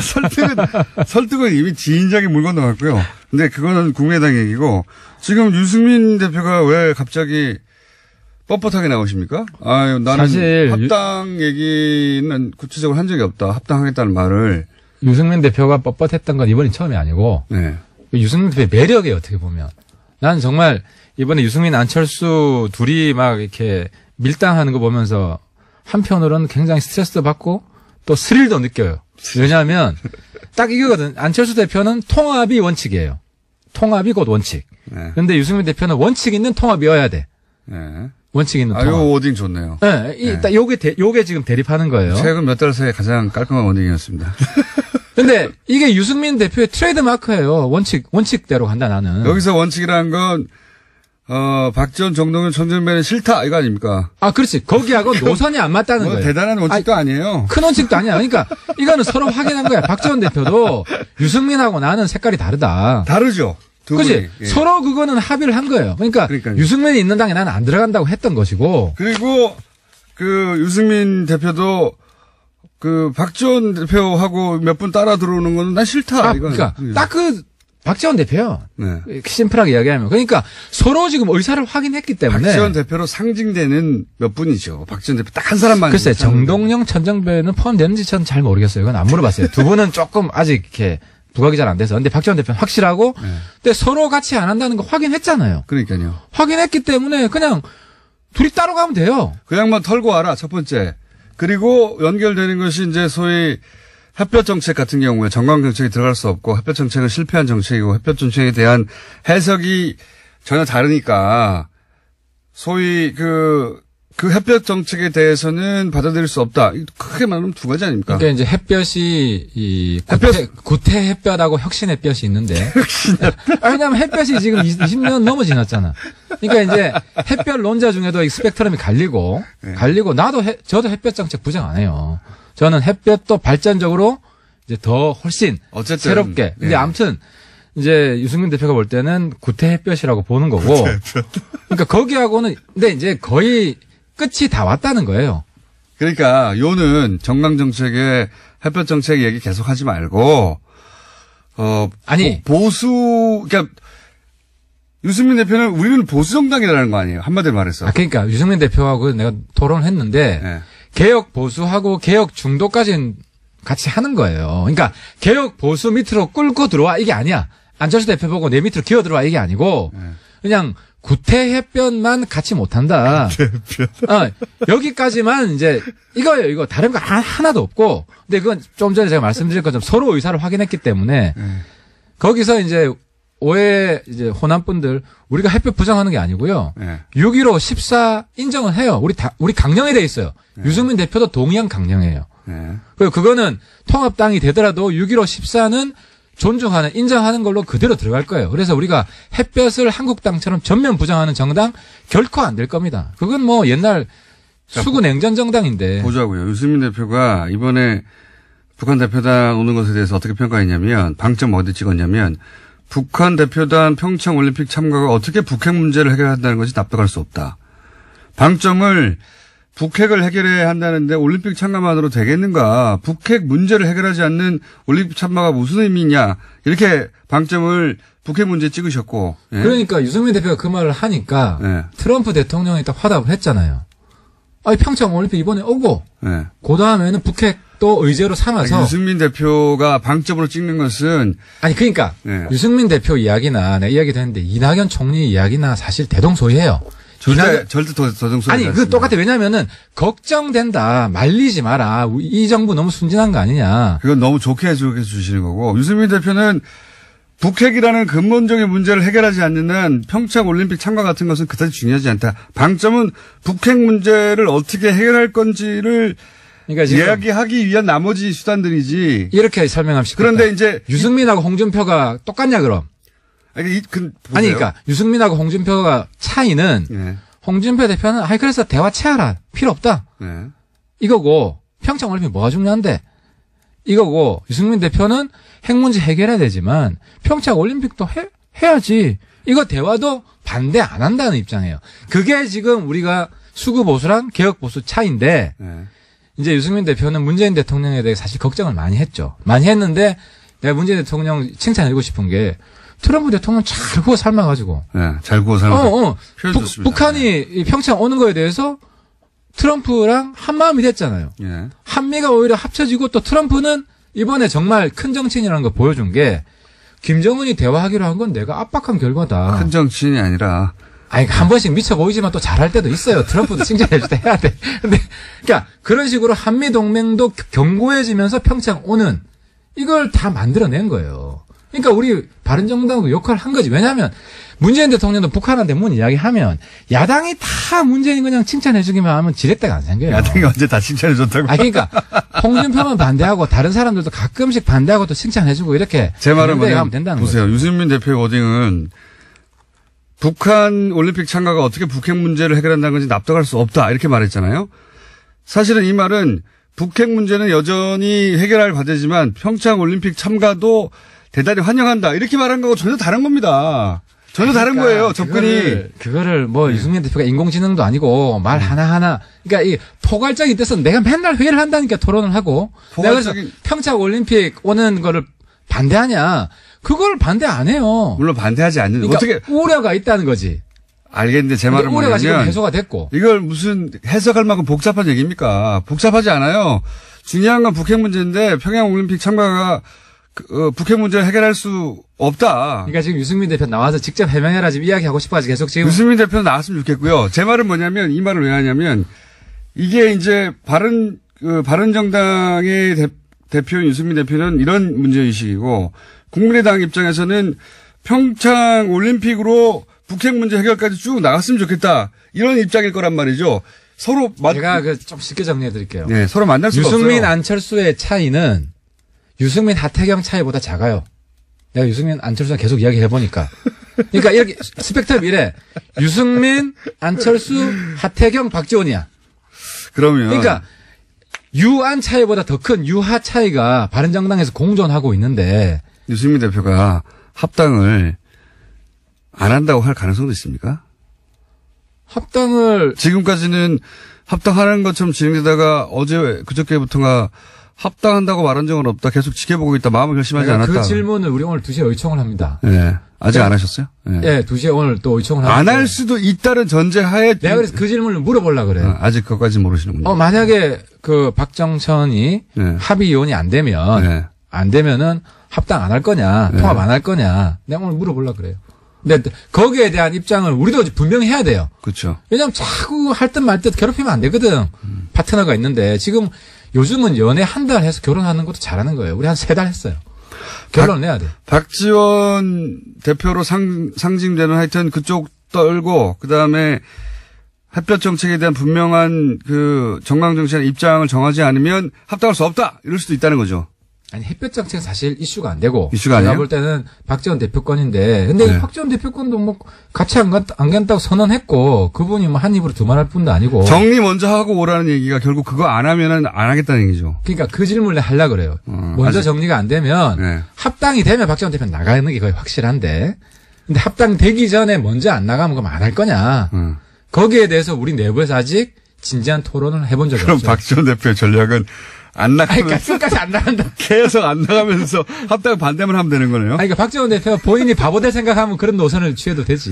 아니 바보들 생각 아니죠. 그거는 훌륭한 전략이 되는 그러니까 거죠. 유승민 괴롭히는 정치를 하겠다. 자기 정치의 목표가. 그렇다기보다 합당을 안 이루어지게 하는 정치를 하는 거죠. 그러면. 그러면 유승민 대표 또 바뀔 수도 있죠. 안철수 대표는 제가 보기에는 이 과정에서 상처를 너무 많이 입었어요. 손해를 너무 많이 보고. 그 점도 있는데 네. 상황 박지원이라는 거는 완전히 떨쳐버렸다. 이제는 상황 없다. 이런 얻은 것도 있어요. 그러니까 이런 것도 있고. 그래서 어느 거보다 이런 게 훨씬 많은 것 같습니다. 지금. 항상 안철수 대표도 조금 좋은 쪽으로 생각해 주세요. 너무 지금 왜냐면은 다른 제3자가 보기엔 안철수 대표 지금 바닥이야. 더 내려갈 데도 없고 이제는 때려봐야 어째 안철수 대표 키워져요. 땅을 파고 있는 것 같은데 지금. 왜냐면 바른정당이 훨씬 작은데 주도권은 바른정당이 쥐고 있는 것처럼 보이거든요. 완전히. 근데 다른 한편으로 바른정당 우리 위원장들 네. 안철수 대표 굉장히 인기 좋아요.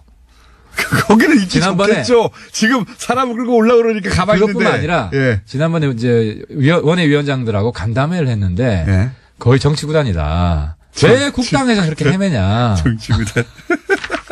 저는 절대 동의할 수 없습니다. 그 점은. 아니 근데 정말 잘했어요. 근데 이건 과장이 아니고 예. 이렇게 감탄을 해가지고 안 대표 뭐 그런 면에서 얻은 점은 있죠. 지금 원희룡 혹은 이학재 의원 혹은 뭐 남경필 의원의 입장 표명은 언제쯤 나올 거라고 보십니까? 사실 남경필 의원은 불참하겠다는 입장 이미 밝혔어요, 오늘. 밝혔고, 예. 뭐, 김세현 의원도 어제 본인이 예. 기자랑 통해서 거의 밝혔고, 두 분은 거의 밝힌 것 같고. 이학재 원희룡 나왔습니다. 그거는 뭐, 잘 모르겠습니다. 잘 모르겠고, 우리 뭐, 유승민 대표도 뭐, 대표 값을 좀 하셔야 될 거 아니에요. 그러니까 이제 그분들하고 계속 소통을 하고 있고, 그건 좀 지켜봐야 될 것 같습니다. 그 얘기할 때 목소리 작아지시죠.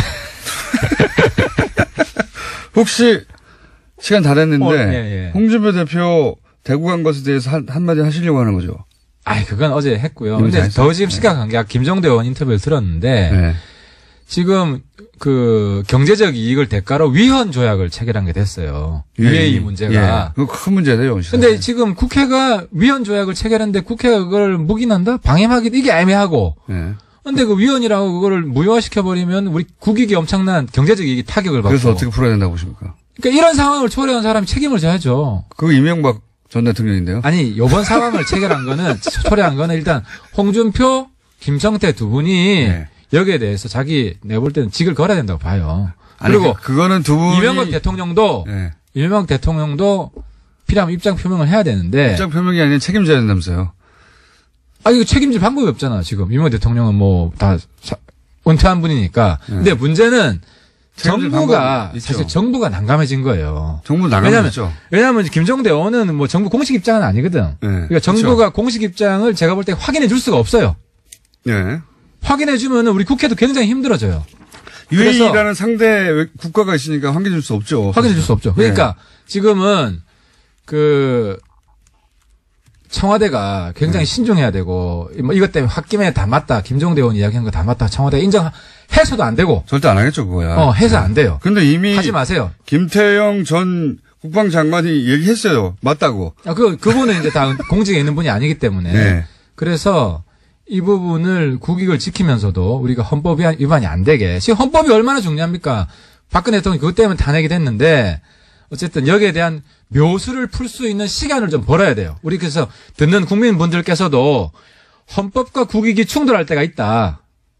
이런 상황에서 우리 국민들이 도와주셔야 된다. 바른정당에서도 이 UA 관련해서 국정조사 해야 된다고 얘기하지 않았습니까? 비공개 국정조사예요, 우리. 네. 하지만 지금 국정조사를 하는 건 할 필요가 없지. 다 내용 나왔는데 뭐. 내용이 나와버렸지 않습니까? 네, 다 나왔어요. 네. 국정조사 이미 돼버렸어요. 그러니까 홍준표 대표뿐만 아니라 바른정당에서도 국정조사 하자고 막 문제 제기했잖아요. 아니, 그런 압박 때문에 나온 거지. 김종대 의원도 그런 분위기 아니었으면 자기가 열심히 했겠어요. 그러니까 그렇게 해서 나온 거고 어쨌든 우리 국민들이 나라 사랑하는 마음으로 지혜를 모아야 될 때다. 그거는 알아서 할 텐데.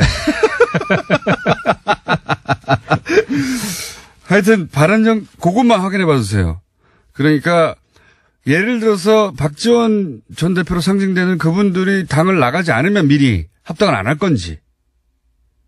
내가 볼 때는 미리 나가 합당할 수밖에 없어요. 왜냐하면은 그러면 그런 말 하면 안 되죠. 안철수 유승민 대표가 네. 정치니까 안철수 유승민 대표가 지금 공생공멸이에요. 함께 망하든지 함께 흥하는 같은 배를 탔어요.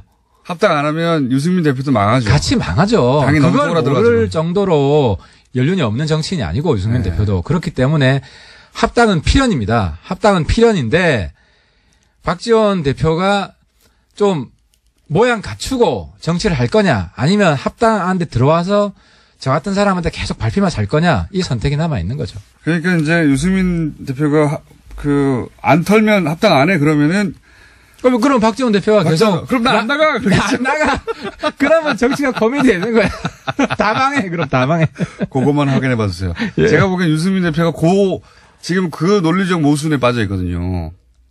그 말을 안 했으면 좋았을 텐데 함으로 해서 지금 이런 딜레마에 빠진 겁니다. 밖에서 보면 그렇게 돼 있죠. 예. 그러니까 유승민 대표도 묘수를 지금 내놔야 돼요. 그렇죠. 내놔야 말을 되는 뒤집거나 상황이에요. 해야 돼요. 그러면 뒤집는 게 아니라 예. 합당 뒤에도 예. 여러 가지 방법이 있을 수가 있고. 그러니까 유승민 대표가 박지원 안 나가면 합당 안 해 했다면 박지원 대표는 자동방으로 그럼 난 안 나가 해버릴 테니까 그러면 합당이 깨지는 게 되는 거거든요. 그러면 그럴 수도 있다고 보는데 그러니까. 만약 유승민 대표가 그렇게 했을 때 박지원 대표가 안 나가 이러면은 박지원 대표도 정치 인생 끝이다. 절대 박지원 대표의 승리죠 그러면. 왜냐하면 내가 당만 안 나가면 안 깨지니 합당 못 하는 거야. 그럼 내가 안 나갈게 이렇게 해버리면 되니까요.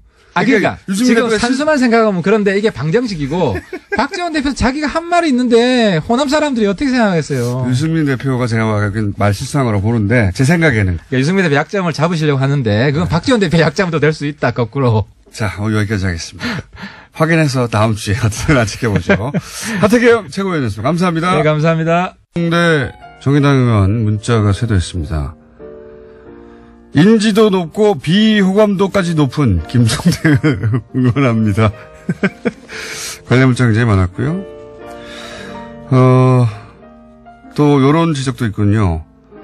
방송 중에 국내 양대 포털 사이트 UA도 나오고 뉴스공장도 올라오고 평상시 화제가 되는 출연자들 이름이 다 올라오는데 김종대는 안 올라오네요. 예. 저희도 이상하게 생각하고 있습니다. 네. 김종대 의원이 말한 내용이 보수 정권 혹은 지난 보수 정권 혹은 이명박 전 대통령에게 굉장히 불리한 내용이라고 보여지는데 검색어가 하나도 안 나온다는 거. 예. 이건 뭐 평상시 저희 뉴스공장에 출연했던 화제가 된 출연자들은 어김없이 검색어에 등장하는데 유독 김종대 의원만 뉴스공장 검색어는 한참 올라가고 여기도 한참 올라가는데 김종대 의원 검색어만 안 올라왔습니다. 이상하다고 지적하는 문자들 왔고요. 예, 저희 스태프도 이상하게 생각하고 있습니다. 자, 그 외에 배우 정우성 씨 언제 초대하실 건가요? 그게 잘 안 돼요. 하고 있는 중입니다. 예. 첫 방부터 한 번도 생방을 들은 적 없는데 왜냐하면 미녀는 잠꾸러기인지라 오늘 처음으로 실시간 문자를 보내니 AS 때 소개해 주시면 좋겠습니다. 네. 미녀 말고도 잠꾸러기는 많아요. 예. 잠꾸러기가 곧 미녀는 아닙니다. 예, 확인이 안 된 사항이기 때문에. 자, 그 외에도 오늘 문자 아주 많이 왔습니다. 김종대 의원 고정으로 출연시켜달라는 요청도 많은데, 다음에 한 번 더 모시고, 예. 항상 UA가 나오는 게 아니거든요. 예. 군사 분야에서 매주 할 게 그렇게 많지는 않아요. 일단 다음 주에 한 번 더 모시는 걸로 잡아보겠습니다. 여기까지 하겠습니다. 87. 1987년 6월 민주항쟁을 소재로 한 영화 화제죠. 계속해서 고 박종철 당신은 학생이었죠. 이 사망의 진상을 밝히는데 기여했던 오연상 원장 전화로 연결해서 그때 상황을 좀 짚어보겠습니다. 안녕하세요, 원장님. 예, 안녕하십니까. 네, 언론에 잘 등장하지는 않으셨더라고요, 보니까. 네. 네. 그런데 저희가 확인하다 보니까 그 당시 박종철 군 시신을 가장 먼저 검안하신 당사자죠? 어떻게 검안하러 가시게 된 겁니까? 그게 87년 1월 14일 오전 11시 30분경이었는데요. 네. 그 당시에 저는 중앙대학교 용산병원에 네. 전임 강사로 근무를 하고 있었습니다. 예. 근데 그 진료부장 겸 내과 과장을 하는 박 교수님이 제 방으로 전화를 하셔서 남영동 대공분실에 긴급 왕진 요청이 들어왔는데 네. 보통은 응급실 당직 레지던트가 가지만 이건 상황이 심각해 보이니까 교수가 가는 게 좋겠다. 응급실로 내려와라. 그렇게 말씀을 하셨습니다. 네. 그래서 응급실로 갔더니 남영동에서 온 형사 세 분이 기다리고 있었고 예. 우리 응급실 간호사하고 응급장비를 챙겨가지고 앰뷸런스를 타고 곧바로 남영동으로 갔습니다. 처음부터 검안을 하러 간 건 아니고요. 예. 남영동에서 요청한 것은 상태가 위중한 환자를 살려달라는 거였죠. 처음에는. 네. 근데 제 추측으로는 왕진 요청을 하러 형사들이 출발했을 때는 박종철 군이 살아 있었던 걸로 생각이 됩니다. 그럼 가시는 도중에 사망했다고 보시는 거군요? 네, 그렇죠. 도착을 했을 때는 사망을 해 있었으니까 그렇게 된 것 같아요. 처음에 도착하셨을 때 당시 남영동 형사들은 상황을 어떻게 설명하던가요, 처음에? 예, 그러니까 그 병원에서 남영동까지 신호 무시하고 앰뷸런스로 달리니까 한 5분 정도 시간인데 그 사이에 다음과 같은 정보를 말해주더라고요. 그 조사받던 학생이 술을 많이 먹었는지 목이 마르다고 물을 달라고 해서 물을 줬더니 주전자째 벌컥벌컥 마시다가 갑자기 숨을 안 쉬었다. 이렇게 얘기를 해줬어요. 그렇군요. 이거는 아마도 물과 관련해서 호흡 쪽에 문제가 생겼다. 그러니까 응급조치를 할 때 이거를 감안해서 숨을 다시 쉬게 해봐라. 그런 의도였다고 생각이 됩니다. 알겠습니다. 형사들은 그러니까 물 많이 마시다가 갑자기 숨을 안 쉬게 됐다. 이런 식으로 설명했는데. 네. 그 선생님이 처음에 가셔가지고 그 설명이 사실이 아니다라고 판단한 이유가 있으십니까? 그 방의 구조가 예. 문을 여는 순간 그 저쪽 창가 쪽 사실 창은 없었지만 창가 쪽으로 욕조가 보이더라고요. 욕조. 예. 예. 그 당시에는 지금과 다르게 하얀 색깔 욕조였었고 예. 그 다음에 자연스럽게 오른쪽에 환자가 누워 있는데 한 바닥에서 30cm 정도 올라와 있는 평상 다리가 없는 침대죠. 예. 거기에 팬티만 입은 상태로 젊은 남자가 누워 있는데 물에 다 젖어 있더라고요. 머리부터 발끝까지. 그러니까 당연히 바닥에도 물이 많고 예. 그 상황에서 생각할 수 있는 건 몇 가지밖에 없잖아요. 저 욕조에 물이 차 있었겠구나. 그리고 저기 들어갔다 나왔겠구나. 그러다 무슨 사고가 생겼구나. 그렇게 생각을 한 거죠. 당연히 보자마자 그런 생각을 하셨던 것이고. 그리고 이제 그 형사들이 그 병원 응급실로 옮기자고 하는 것을 중간에 그렇게 못하도록 막으셨다고 제가 알고 있는데 그건 왜 그러셨습니까? 예, 그거는 사망 상태였지만 그 심폐소생술을 30분을 했습니다. 예. 그동안에 한 번도 소생이 안 됐거든요.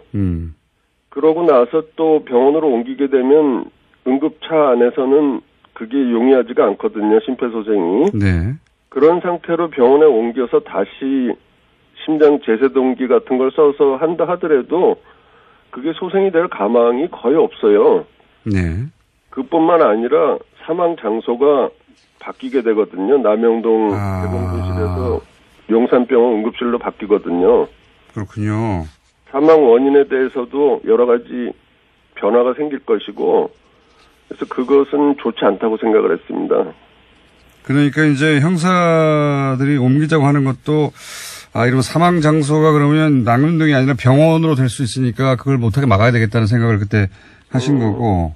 사실상 그 소생 가능성이 거의 없었기 때문에. 그러니까요. 그렇게 옮겼을 때 그런 문제들이 생긴다라고 생각을 했죠. 이미 사망했는데 네. 사망 장소를 병원으로 바꾸게 되는 효과가 날 테니까 그러면 안 되겠다 싶어서 그건 막으신 거고. 그리고 가자마자 형사들이 이거 설명하는 것과는 다르게 이거는 지금 물고문을 당하다가 물고문이라는 표현은 그때 안 쓰셨어요. 근데 물고문을 네. 당하다가 사망한 거구나 이렇게 생각을 하신 거고. 물고문이라는 표현은 안 하시고 물에 대한 이야기를 그때 많이 하신 걸로 물고문이라는 네. 표현을 쓰실 수는 그때는 없었셨군요. 그것은 내가 목격한 상황이 아니니까 거기서 내가 확신에 차서 물고문이 있었던 게 확실하다 이렇게 얘기하면 그게 더 이상하게 들릴 거잖아요. 네. 그리고 저 의사가 암만 해도 그 색깔이 좀 이상하다. 뭐 그런 식으로 몰릴 수도 있고. 그러니까 나는 사실에 입각해서 내가 본 대로만 얘기하는 게 더 낫겠다라는 생각을 한 거죠. 그런데 이제 경찰이 기자회견을 열어서 그 유명한 이제 책상을 친히 억하고 죽었다. 쇼크사로 발표를 하자 여기 대해서 단순 쇼크사가 아니라 고문사라고 사실상 처음 말씀하신 분이 선생님 아니십니까? 네, 신문 기사가 처음에 그렇게 나갔죠. 예. 그러니까요. 그러니까 처음에는 물고문에 대한 얘기를 안 하다가 경찰이 쇼크사로 발표를 하자 최초의 거만이로서 그냥 있을 수 없으셨던 거죠. 글쎄요. 기자분들이 찾아오셔서 인터뷰를 하게 됐으니까 그런 얘기를 하게 된 건데, 예. 상황에 대해서 얘기를 하는데 거짓말을 할 수는 없었던 거죠. 사실대로 말하면 본인이 그 당시 사회 분위기라는 게 이제 지금하고 완전히 달랐기 때문에 네. 주변에서 그렇게 사실대로 말하지 말라고 말리는 사람은 없었어요? 많이 있었죠. 어떤 상황이 벌어질지 예측들을 못하니까 입 조심해라. 그냥 적당히 얼버무리는 게 좋겠다. 그런 얘기는 많이 들었습니다. 근데 왜 그냥 사실대로 말해버리셨습니까? 그거는 쇼크사 아닌 거를 내가 분명히 알고 있는데, 그거를 맞다고 얘기할 수는 없었죠. 그러고, 만약에 내가 그렇게 양심에 따라서 얘기를 안 하고 거짓말을 하면 평생 동안 내가 나를 괴롭힐 것 같았어요. 그것도 굉장히 위험한 일이라고 생각이 됐거든요. 고문보다는 그게 더 걱정되셨군요. 그러면 그 이후에 혹시 경찰에 끌려가거나 감시를 당하나 그런 일은 안 겪으셨습니까? 안 겪으셨어요? 일단 14일에 거기 갔다 온 뒤로 그날 오후부터 감시가 있었죠. 귀찮게 구는 사람들을 보호해주겠다 그러면서 형사들이 감시를 했는데 그건 아마 기자들이 접촉 못하게 하려고 그랬던 것 같고요. 기사가 나가고 난 다음에는 검찰 조사를 24시간 받았고 곧바로 연이어서 신길동으로 임의 동행돼서 거기서 한 16시간 정도 조사 받았습니다. 조사도 받으셨고. 무섭지는 않으셨어요? 내가 죄 진 게 없는데 무섭긴 뭐가 무섭겠어요. 다른 대로 얘기하면 되는 거죠. 네. 그러니까, 전문가로서 그리고 직접 본 것을 사실대로 얘기했을 뿐이니까 나는 무서워할 이유가 없다 이렇게 생각하시는 거군요. 예. 지금 현재는 학교에서 가르치지 않으시죠? 지금은 네, 2009년도에 제가 개업을 했습니다. 개업을 하시고. 네. 전 그 당뇨병을 전공한다고 들으셨는데 그러면 지금 개인 병원도 관련입니까? 예, 아무래도 저는 당뇨가 전공이기 때문에 오시는 환자분들도 거의 다 당뇨 환자가 많습니다. 제가 갑자기 이 얘기를 여쭤본 이유가 뭐냐면, 네. 제가 이제 한 10여 년 전에 인터뷰했던 것도 한번 읽어봤는데, 최근에 인터뷰를 거의 안 하셔가지고, 오래되셨더라고요. 네. 그래서 읽어봤는데, 각자 자기 일을 잘하면 되고, 사실대로 이야기하고, 그냥 정직하게 일하면 된다, 이런 말씀을 하셨더라고요. 네네. 굉장히 인상적이어서 당뇨병을 굳이 전공하신 거를 제가 거론했고, 마지막으로 혹시 나라다운 나라라는 얘기가 작년 한 해 굉장히 많았는데 본인 생각하시는 나라다운 나라는 어떤 겁니까? 글쎄요, 저는 그냥 각자 자기가 자기 맡은 분야에서 자기 일을 충실히 잘 하면 된다고 생각하거든요. 저 같은 의사는 환자 잘 보고, 정치인들은 정치 잘 하시고, 뭐 물건 만드시는 분들은 좋은 물건 많이 만드시고, 그렇게 하면 좀 나라다운 나라가 된다고 생각합니다. 그게 기본인데 그게 쉽지가 않아요. 예. 선생님, 오늘은 직접 오시고 좀 자세한 얘기 나눠봤으면 좋겠는데, 네. 전화해서 여기까지만 하고요. 저희가 한 번 더 모시겠습니다. 감사합니다. 아, 예, 감사합니다. 네, 박종철 군 거만이었던 오현상 원장이었습니다. 내일 뵙겠습니다. 안녕!